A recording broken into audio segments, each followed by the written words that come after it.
Hello दोस्तों, कैसे हैं आप लोग।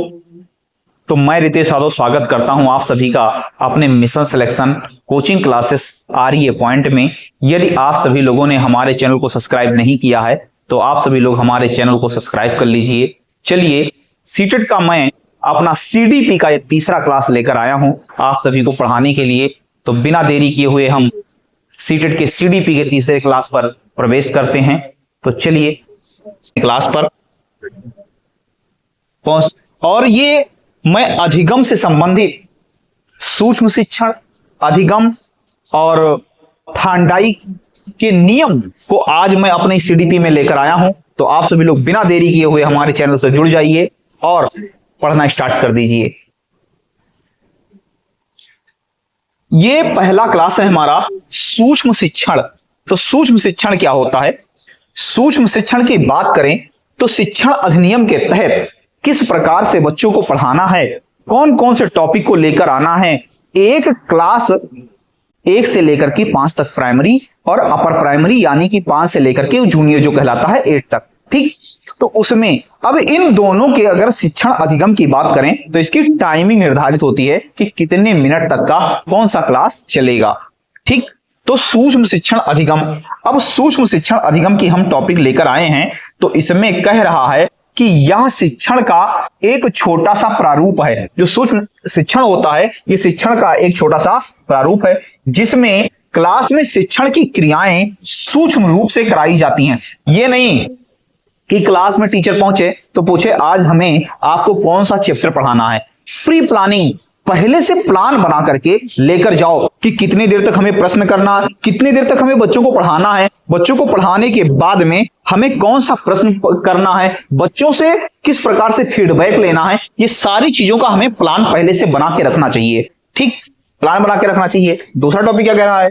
कह रहा है सूक्ष्म शिक्षण की विधि का विकास एलन महोदय ने किया था। अच्छा, यहां से हमारा प्रश्न बन सकता है, क्या बनेगा कि सूक्ष्म शिक्षण की विकास किसने किया था? तो सीधा हमारा आंसर हो जाएगा कि सूक्ष्म शिक्षण का विकास एलन महोदय ने किया था। किसने किया था? एलन महोदय ने किया था। एक नंबर हमारा यहां से बन सकता है, एक प्रश्न बन जाएगा, ठीक। दूसरा टॉपिक हमारा आता है कि सूक्ष्म शिक्षण से कम समय में अधिक दक्षता प्रदान किया जा सकता है। अगर हम लोग सूक्ष्म शिक्षण की बात करें तो इस सूक्ष्म शिक्षण के माध्यम से ही अधिक दक्षता यानी अधिक नॉलेज, अधिक ज्ञान प्राप्त कर सकते हैं। क्यों? क्योंकि पहले से हम प्री प्लानिंग करके रखेंगे कि आज बच्चों को हमें कौन सी टॉपिक पढ़ाना है या कहां से पढ़ाई स्टार्ट करना है। प्री प्लान हम बना के रखेंगे तो बच्चों को कम समय में अधिक दक्षता यानी अधिक महारत हासिल करा सकते हैं, बहुत सारा ज्ञान दे सकते हैं। सूक्ष्म शिक्षण से शिक्षकों के कौशल का विकास यानी जो अध्यापक होते हैं उनके कौशल का विकास होता है। जैसे जब पहले से प्लान बना के रखेंगे कि हमको ये टॉपिक पढ़ाना है तो उनको नॉलेज होगा और प्लस उसका रिवीजन हो जाएगा। इससे अध्यापक का भी क्या होगा? विकास होगा। श्यामपट्ट कौशल, पुनर्बलन कौशल और प्रश्न प्रवाह कौशल, यानी अध्यापकों के पास प्रश्नों की प्रवाह यानी धाराएं हो जाएंगी, कितने प्रकार से प्रश्न पूछ सकते हैं। पुनर्बलन कौशल, किस प्रकार से शिक्षण करना है। या श्यामपट्ट कौशल, ब्लैक बोर्डिंग करना यानी बोर्ड पे वो पहुंचेंगे तो उनको सोचना नहीं पड़ेगा कि हमें क्या लिखना है इन चीजों के बारे में, ठीक है ना। तो ये शिक्षकों के ज्ञान की भी प्रवाह होगी, शिक्षकों का ज्ञान जो है काफी मात्रा में विकसित हो जाएगा। अगला टॉपिक हमारा लेकर आ रहा है कि सूक्ष्म शिक्षण की प्रक्रियाएं। अब उसमें क्या है कि सूक्ष्म शिक्षण की प्रक्रियाएं कौन कौन सी होती हैं, कौन कौन से हमें पाठ्य योजना बनाना है, किस प्रकार से हमें क्लास में अपनी पाठ्य योजना को तैयार करके जाना है और कितने मिनट का एक पाठ्य योजना होगा। तो चलिए बात करते हैं। देखिए, सबसे पहले होगा प्लानिंग। सबसे पहले प्लान बना लेंगे कि हमको बच्चों को पढ़ाना क्या है। दूसरा टीचिंग, जब हमारा प्लान बनके तैयार हो जाएगा तो टीचिंग उस पे हम आसानी से कर ले जाएंगे।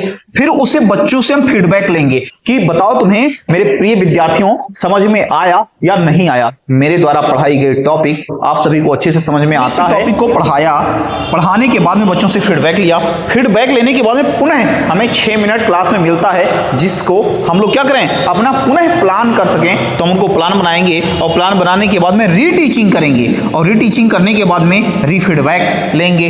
इस प्रकार से हमारे टोटल 36 मिनट के क्लास चलते हैं, यानी 36 मिनट के हमारे क्लास चलेंगे। एक पीरियड 36 मिनट के होने चाहिए। तो अगर हमारे एग्जाम में पूछ लिया जा रहा है तो 36 पे आप सभी लोग टिक लगा दो।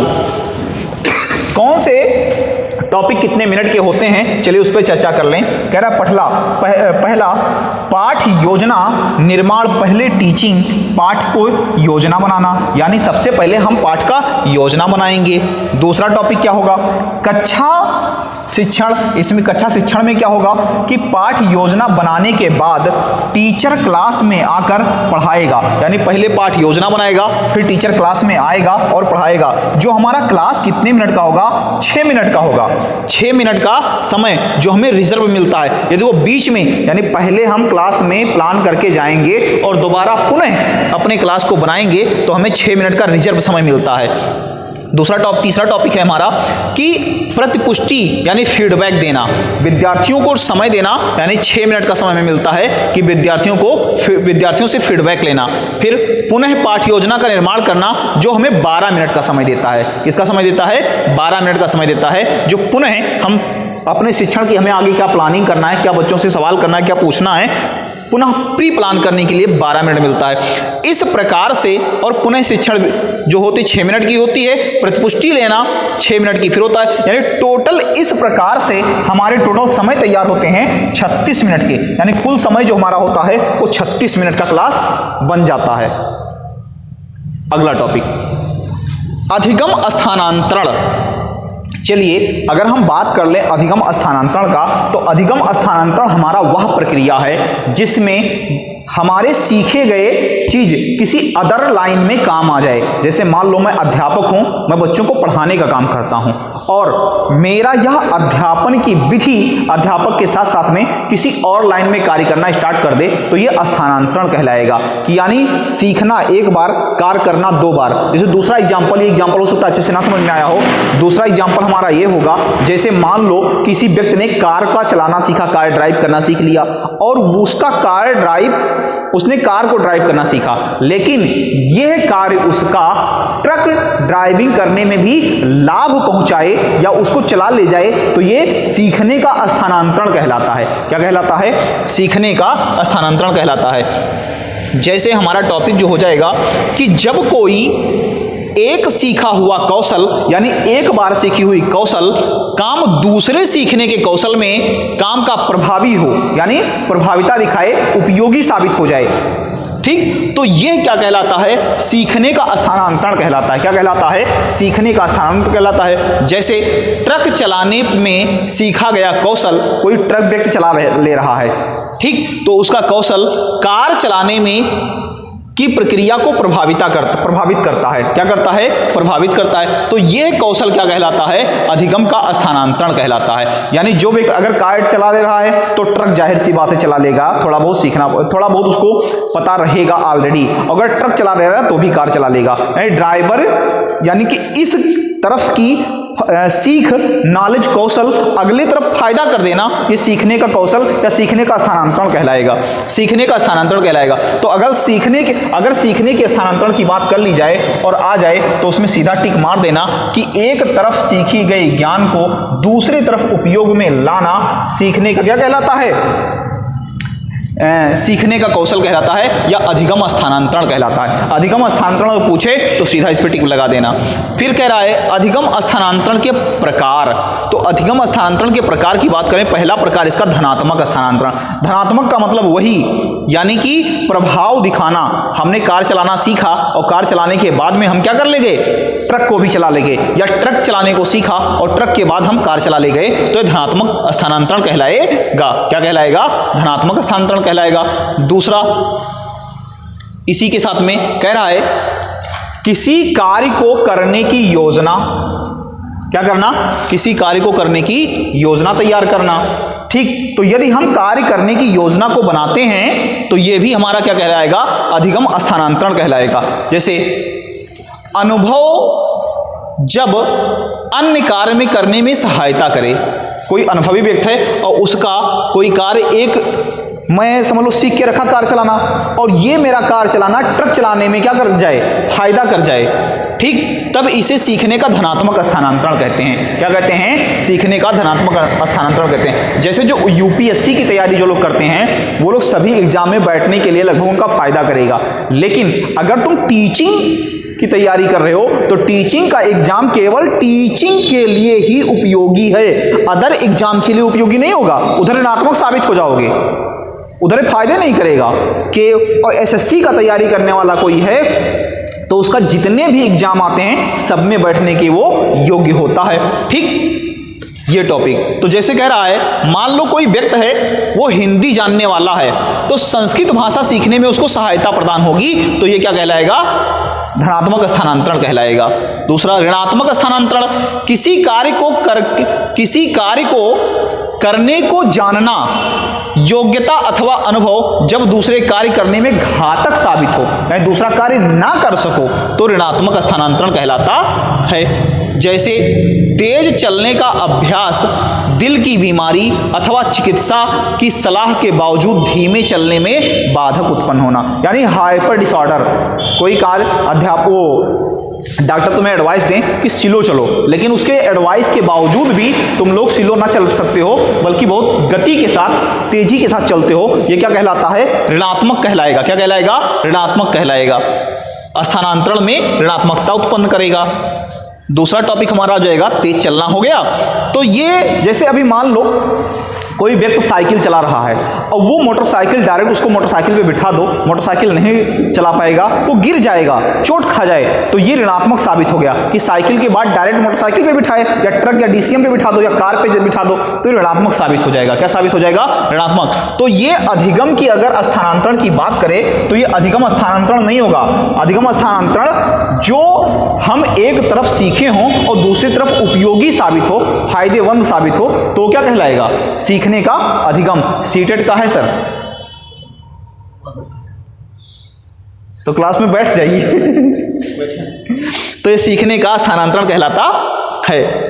शून्य, चलिए अगर हम बात करें शून्य की, तो शून्य वो चीज होता है, सीखने की वह प्रक्रिया जब पूर्व अनुभव क्या हो, ना तो फायदा करे और ना ही नुकसान पहुंचाए, ना फायदा करे ना नुकसान पहुंचाए, तो ये शून्य कहलाता है। सीखने का अधिगम शून्य कहलाएगा। ठीक, ये हमारा रहा।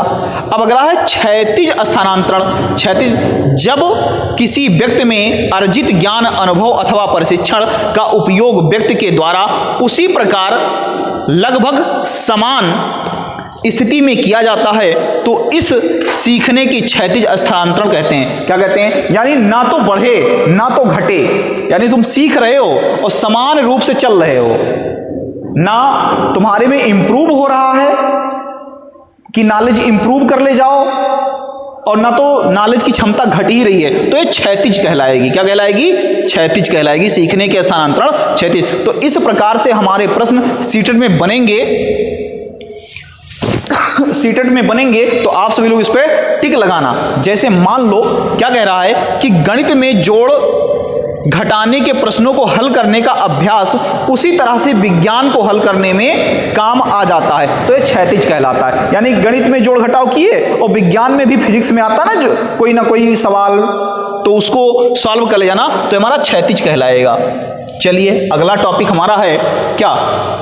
अधिगम अक्षमता। यानी अधिगम अक्षमता को हम लोग कह सकते हैं लर्निंग डिसएबिलिटीज, यानी लर्निंग से संबंधित हमें कितने प्रकार की बीमारियां होती हैं, डिसेबिलिटी होता है, तो उसके बारे में हम लोग सीखेंगे कि लर्निंग डिसेबिलिटीज किसे कहते हैं। देखो, सीखने की क्षमता या योग्यता में कमी को अधिगम अक्षमता कहते हैं। एक चर अवस्था जिसे वेरिएबल स्टेज कहते हैं। क्या कहते हैं? वेरिएबल स्टेज कहते हैं। तो ये हमारा टॉपिक हो जाएगा।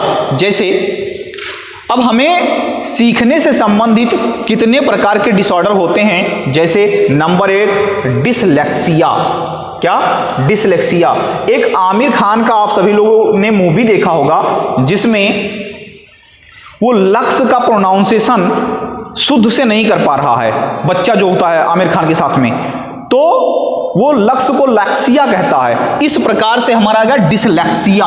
तो डिसलेक्सिया बोलने संबंधित या पढ़ने संबंधित कठिनाई होती है। क्या होती है? पढ़ने संबंधित, यानी पढ़ने संबंधित कठिनाई होना डिसलेक्सिया कहलाता है। शुद्ध प्रोनाउंसिएशन ना कर पाना। क्या ना कर पाना? शुद्ध प्रोनाउंसिएशन ना कर पाना, तो डिसलेक्सिया। देखो एक चीज, लक्ष्य साबुन हो जाएगा और लक्ष्य का प्रोनाउंसिएशन ना कर पाए, लक्सिया। तो यानी डिसलेक्सिया से समझ जाओ कि पढ़ने संबंधित बीमारी यानी लर्निंग डिसेबिलिटी होती है। फिर आता डिसग्राफिया। देखो ग्राफ का मतलब होता है लिखना या चित्र बना। ग्राफ पे मैथ में ग्राफ बना दिया था है ना बनाने के लिए, तो ग्राफ का मतलब लिखना। तो ग्राफिया से दिमाग लगा लो कि ग्राफ से होता है ग्राफिया यानी लिखना, तो लिखने संबंधित प्रॉब्लम हो जाएगा। अब आता है डिसकैलकुलिया।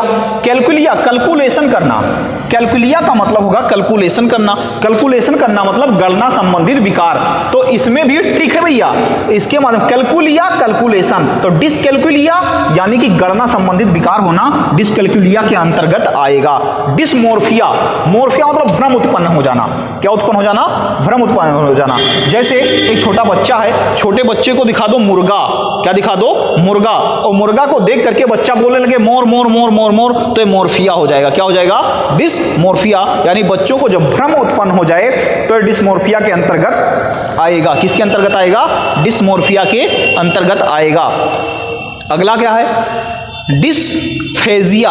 डिस्फेजिया छोटे बच्चों में होती है बोलने संबंधित विकार, यानी फोन बच्चे पा जाएं तो कान में लगा लेंगे और बोलना स्टार्ट कर देंगे, तो ये डिस्फेजिया के अंतर्गत आता है। बोलने संबंधित विकार जो होता है डिस्फेजिया। कान फोन में लगाए हैं लेकिन बोल नहीं पा रहे, आवाज नहीं निकल रहा कि क्या कहना है मुझे, और उधर से उनके पापा हेलो हेलो कह रहे हैं, तो ये क्या हो जाएगा? डिस्फेजिया हो जाएगा, है ना। फिर आता है डिस्प्रैक्सिया। डिस्प्रैक्सिया में भैया क्या होता है कि शारीरिक संबंधी विकार होता है। बच्चे के सामने बॉल फेंको और बॉल को कैच करने के बजाय उसके फेस पे लग जाए, वो पकड़ ना पाए, हाथ दूर ही रह जाए, तो डिस्फेजिया। फेजिया देखो फिजिकल शरीर को कहते हैं फिजिकल, और फेजिया में आ जाएगा। तो इसीलिए दिमाग लगा लो कि अगर फिजिकल शरीर से संबंधित विकार है तो डिस किसके आ जाएगा? डिस्प्रैक्सिया के अंतर्गत आ जाएगा, है ना। अगला टॉपिक हमारा है तनाव संबंधित। तनाव संबंधित को क्या कहते हैं? डिस्थीमिया कहते हैं। यानी लोग डिप्रेशन में आते हैं तो डिस्थीमिया, यानी कितना याद कर लो। अब देखो याद करने की टॉपिक अगर बात कर ली जाए, अध्यापक के लिए सबसे बड़ा बर्डन इस समय आ गया। पूछो कौन सा? नंबर एक बार टीचिंग की जो लोग पढ़ाई करते हैं वो किसी यूपीएससी जैसे एग्जाम या एसएससी जैसे एग्जाम में बैठने के योग्य नहीं रहते हैं। क्यों? क्योंकि वो उस चीज की तैयारी नहीं करते हैं। योग्य होते हैं लेकिन उन चीजों की तैयारी नहीं करते हैं। जिस चीज की तैयारी करोगे उसी का नॉलेज भी आपको बेहतर होगा। तो अब तैयारी किसका कर रहे हो? तैयारी करो टीचर बनने का, तो एसएससी वाले एग्जाम में कैसे बैठ पाओगे? तो अब आ गया है किसका? लेखपाल की वैकेंसी आ गई, और इधर पीआरडी का वैकेंसी आ गया। बहुत सारे लोग उसकी तैयारी कर रहे हैं जिनकी हाइट वाइट है, पर्सनालिटी है, उसका भी, ताकि सैलरी दोनों में बढ़िया है ना। तो सब लोग तैयारी कर रहे हैं। अब रीजन ये है कि जो लोग अध्यापक का तैयारी अध्यापन कार्य कर रहे हैं वो लोग इन एग्जाम के लिए समझ लीजिए उनको लोहे के चने चबाने जैसे हैं, क्योंकि ये सीटेट के, और सीटेट का भी इधर लगा हुआ है। अब सोच रहे भैया सीटेट तो हमको पास करना है, उधर डीएसएसबी का भी लगा हुआ है। तो इस तरह से केवीएस जिसे कहते हैं, केवीएस का भी लगा हुआ है। तो तनाव में है कि मैं कितना पाऊं, कितना पढ़ लूं, है ना। तो इसको तनाव में आ जाएगा, तो डिस्थीमिया के अंतर्गत आ जाएगा। अगला हमारा टॉपिक है अधिगम अक्षमता, यानी वही टॉपिक है। तो अधिगम अक्षमता में आ जाएगा। जैसे अब इसमें हमें बच्चों पर ध्यान देना है कि कौन से बच्चे में किस प्रकार का विकार है। ठीक, चर्चा कर रहा था कि इस पर ADHD पर हमें चर्चा करना था। इस pay attention deficit hyper active disorder. अच्छा, इसमें क्या होता है ADHD में? इसमें बच्चों को हाइपर डिसऑर्डर होता है, एक चीज पर इनका ध्यान केंद्रित नहीं होता है। यानी मान लो कोई बच्चा गणित पढ़ रहा है और उसके बगल में ही इंग्लिश के टीचर इंग्लिश पढ़ा रहे हैं, अब वो 5 मिनट इधर पढ़ रहा है और 5 मिनट भाग के उधर पढ़ रहा है। इसी प्रक्रिया को कहते हैं हाइपर डिसऑर्डर, यानी कि वो केंद्रित नहीं कर सकता, अपना ध्यान एक स्थान पे केंद्रित नहीं कर सकता है, तो हाइपर डिसऑर्डर के अंतर्गत आएगा, यानी ध्यान का केंद्रित ना कर पाना। अगला टॉपिक हमारा क्या आता है? ऑटोमिज्म आ जाएगा। ये क्या होता है? स्वालीनता विकार, यानी आत्म केंद्रित, स्वाधीनता विकार जो होगा उसे आत्म केंद्रित कहते हैं, है ना। यानी इसको इंग्लिश में देखो दो नाम से, हिंदी में स्वाधीनता, आत्म केंद्रित, इसलिए इंग्लिश जानो, इंग्लिश में बदलेगा नहीं, ऑटमिज्म, और तो उसमें लिखा भी होता है। तो ऑटमिज्म क्या होगा, इसमें दोहराव यानी बार बार रिपीटेशन की भावना पाई जाती है जिन बच्चों में, ऐसे बच्चे क्या कहलाते हैं, ऑटमिज्म कहलाते हैं, जिसमें बार बार दोहराव का प्रक्रिया पाया जाता हो। ये दिव्यांगता सामाजिक संचार और सोशल कम्युनिकेशन में चुनौतियों का कारण बनता है। यानी सोशल कम्युनिकेशन में चुनौतियों का कारण इस प्रकार से बनता है कि वो बातचीत नहीं कर पाते हैं, लोगों के साथ समाज में बैठ के बात नहीं कर पाते हैं, तो क्या कहलाएगा, ऑटमिज्म कहलाएगा। किसी के साथ बात नहीं कर पाना समाज में, ठीक, तो ऑटमिज्म के अंतर्गत आएगा। अगला हमारा टॉपिक हो जाएगा आरपीडब्ल्यूडी। आरपीडब्ल्यूडी पहले क्या था, पीडब्ल्यूडी एक्ट के अंतर्गत आता था, लेकिन 2016 में इसमें क्या था, 1995 में पीडब्ल्यूडी एक्ट के अंतर्गत आता था। इसमें केवल 7 प्रकार की दिव्यांगता को रखा गया था, लेकिन 2016 में क्या किया गया, 21 प्रकार की दिव्यांगता को शामिल किया गया और सुनिश्चित कर दिया गया कि इसमें केंद्र सरकार के पास विकलांगता के प्रकार को जोड़ दिया गया। क्या कर दिया गया, जोड़ दिया गया। तो 7 प्रकार से जिसमें से जोड़ करके 21 प्रकार की दिव्यांगता को बनाया गया। ये किसके अंतर्गत आ जाएगा, आरपीडब्ल्यूडी एक्ट के अंतर्गत आएगा। 1995 में ये केवल 7 प्रकार के थे, ठीक। अगला, इसके द्वारा सुझाई गई युक्तियां, क्या की गई, सुझाई गई युक्तियां, जैसे क्या होता है कि जीवन में सभी क्षेत्रों में समानता और गैर भेदभाव, समानता और गैर भेदभाव। स्कूल जाने वाले बच्चों का हर 5 साल में सर्वे करना, क्या करना, सर्वे करना। जैसे बुक्स टीएलएफ उपलब्ध करवाना, क्या उपलब्ध करवाना, बुक या टीएलएफ को उपलब्ध करवाना, ठीक। ये किसके अंतर्गत आता है, ये आता है आरपीडब्ल्यूडी एक्ट के अंतर्गत। यानी इस युक्तियों के अंतर ये रखा गया कि हर 5 साल में बच्चों में एक प्रकार का सुझाव और परिवर्तन करवाते रहे। बच्चों के अंदर किस प्रकार की टीएलएम, टीएलएम का मतलब होता है टीचर लर्निंग मटेरियल, यानी बच्चों को उपलब्ध कराया जाए, क्या कराया जाए, उपलब्ध कराया जाए। और इंफ्रास्ट्रक्चर, जैसे मान लो बहुत सारे स्कूल सीढ़ी वाले बने हों, तो उसमें बच्चों को लाने ले जाने की सुविधा है। अब अगर दिव्यांग बच्चा है तो उसके लिए नीचे इंफ्रास्ट्रक्चर तैयार करवाना, ये किसके अंतर्गत आएगा, इसी के अंतर्गत आएगा। यानी सुख सुविधाएं, ऐसे बच्चे जिनको किसी भी प्रकार की डिसेबिलिटी हो उनके लिए पर्याप्त मात्रा में उस प्रकार की सुख सुविधा को उपलब्ध कराना ही क्या कहलाता है, आरपीडब्ल्यूडी एक्ट के अंतर्गत आएगा, ठीक है ना। अगला टॉपिक हमारा क्या हो जाएगा कि गमक दक्षता। ये क्या है, लोकोमोटर डिसेबिलिटी, ये बहुत इंपॉर्टेंट, लोकोमोटर डिसेबिलिटी बहुत इंपॉर्टेंट होता है। इसको हिंदी में गमक या गतिमान अक्षमता कहते हैं। यह अक्षमता शारीरिक अक्षमता यानी कि मसल्स का सही तरीके से काम न कर पाना या नहीं चलना। जिन व्यक्तियों में शरीर के मसल्स ठीक से कार्य नहीं कर पाते हैं वो क्या कहलाते हैं, गमक या लोकोमोटर डिसेबिलिटी कहलाते हैं। जैसे चलना, कूदना, हाथ में कोई वस्तु ना पकड़ पाना, ये किसके अंतर्गत आएगा, ये लोकोमोटर डिसेबिलिटी के अंतर्गत आएगा। लोकोमोटर डिसेबिलिटी के अंतर्गत कौन कौन आएगा, लोकोमोटर डिसेबिलिटी के अंतर्गत इतनी सारी प्रक्रियाएं आएंगी, ना ठीक से चलना पाना, कूदना, हाथ से कोई वस्तु को पकड़ ना पाना, ये लोकोमोटर डिसेबिलिटी के अंतर्गत आता है। तो लोकोमोटर डिसेबिलिटी की अगर बात कर ली जाए तो इतनी सारी प्रक्रियाएं होते हैं, ठीक है ना। चलिए अगला हमारा टॉपिक हो जाएगा, जब से लोकोमोटर डिसेबिलिटी खत्म करेंगे तो अब उसके बाद में हमारे आ जाएंगे थार्नडाइक जी, E.L. थार्नडाइक। अगर हम बात करें E.L. थार्नडाइक जी का, तो E.L. थार्नडाइक जी अपना सिद्धांत दिया था किस पर, बिल्लियों पर। E.L. थार्नडाइक जी को शोध करने के लिए इन्होंने किसको पकड़ा, बिल्लियों को पकड़ा, और उन्हें चुना कि देखो इसके अंदर मानसिक क्षमता कितनी ज्यादा है, या बार बार अगर हम इसे अभ्यास करने के लिए दें तो ये क्या कर सकती है, या ऐसी प्रक्रिया दिया जाए जिसे करने के लिए मजबूर हो जाए, ठीक ठीक। तो इस प्रकार से इन्होंने दिया और अपने सिद्धांत का इन्होंने नाम दे दिया त्रुटि और प्रयास का सिद्धांत। यानी त्रुटि मतलब गलतियां, प्रयास मतलब अभ्यास करना। तो E.L. थार्नडाइक जी ने किसका सिद्धांत दिया, त्रुटि और प्रयास का सिद्धांत किसने दिया? एल थॉर्नडाइक जी ने दिया। दरअसल अगर हम बात करें, एल थॉर्नडाइक जी अमेरिका के वैज्ञानिक थे। कहां के वैज्ञानिक थे? अमेरिका के। थॉर्नडाइक का प्रयास त्रुटि का सिद्धांत, प्रयास और त्रुटि को वह सोचते थे कि किसी व्यक्ति के अंदर कितना सोचने समझने और त्रुटि करने की क्षमता है। तो अगर हमसे गलतियां होंगी तो बेहतर सी बात है कि हम प्रयास भी अच्छे से करेंगे। तो जितनी ज्यादा गलतियां करेंगे उतने बेहतर से हम सीखेंगे। क्या करेंगे? जितना ज्यादा गलती करेंगे उतना अच्छा सीखेंगे और दिन प्रतिदिन हमें इंप्रूव होगा, यानी हमारी गलतियों का सुधार होगा। तो त्रुटि और प्रयास का सिद्धांत किसने दिया? अमेरिका के वैज्ञानिक एल थॉर्नडाइक जी ने। इन्होंने सोच किस पर किया? बिल्लियों पर किया था। इन्होंने क्या पाया कि एक बिल्ली को लिया और एक पिंजरे में बंद कर दिया और उस पिंजरे में ये क्या लगा दिए? एक किलेच लगा दिए और बिल्ली वहां पे बंद कर दी, उसको बाहर नहीं निकलने दिए। तो बिल्ली वहां पे खूब भूखी हो गई। अब जब बिल्ली भूखी हो गई तो उसके सामने एक विंडो लगा दिए, जिस विंडो का ओपनिंग पोर था उस किलेच पे पैर डालना। तो जब थॉर्नडाइक जी ने बिल्ली के सामने भुनी हुई मछली रखा तो अब वो भूख के मारे उसमें तड़प रही थी।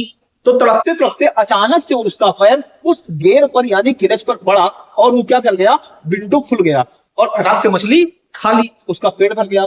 थॉर्नडाइक जी को इससे भी संतुष्टि नहीं प्राप्त हुआ, उन्होंने पुनः बिल्ली को उसी में बंद कर दिया। और बंद करने के बाद में थॉर्नडाइक जी ने अब उसके सामने, जब वो भूखी हुई, उसके सामने मछली रखी और जब मछली रखी तो किलेच पे पैर रखी, दरवाजा ओपन हो गया, मछली को खा ली।